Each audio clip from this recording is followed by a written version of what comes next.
Теди, на първо място, честита победа. 2 нокдауна в първия рунд. Кажи ми, какви са емоциите, как се чувстваш в този момент?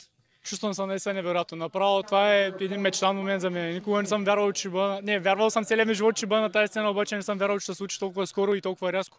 За една година направих 3 мача и 3 победи, което е нещо невероятно наистина за мен. В моите очи аз съм герой.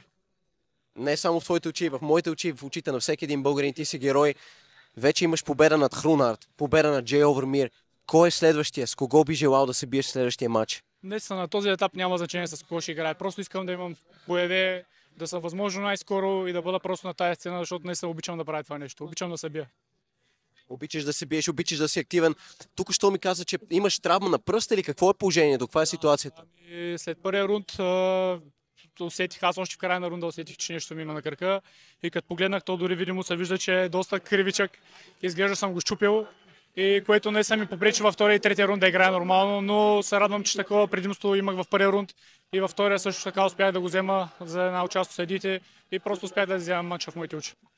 Имаше ли ти някакво съмнение, че матчът може да бъде равен след като приключи двубой или беше напълно убеден, че си спечелил матча? Не, напълно убеден бях. След първи рунд да имаш 2 нокдаун няма какво да стане. Ако не те направил нокдаун в трети рундов матч, няма как да обърне матча. Въпреки че бях сигурен, че съм взел и втория рунд, след като свърши втория рунд, нали, третия рунд всъщност, треньора ми каза, че нали, е видял на екрана, че водим и във втория рунд. Просто бях сигурен на 100%, че матча е мой.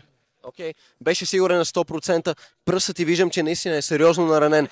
Невероятно, наистина, невероятно представяне. Кажи ми, какво е чувството? Преди една година дори не беше в гори. От тогава си победа над Хрунард, победа над Джей Овермир. Опиши за мен от една малка България да си тук на най-голямата сцена и да победиш едно от най-големите имена. Каква е емоцията? Може би с така накосан съм, деца, къде наистина съм сълзя, наистина нещо наистина много голямо за мен. Радвам се, че мога да представям нашата държава, която е толкова красива и толкова история имам и да мога да я представлявам на такова място. Просто за мен е нещо несравнимо наистина. Просто искам да благодаря също на моите родители, на моята приятелка, че преминаха през всички тези лишения с мене, както и моите треньори, които бяха неотлучни до мене. Просто без целият този екип нямаше да се справя. Много благодаря и на хората също, които са зад гърба ми. Също и на вас, че така медийно ни помагате. Просто искам да благодаря на всички, които са в този колектив, това да се случва.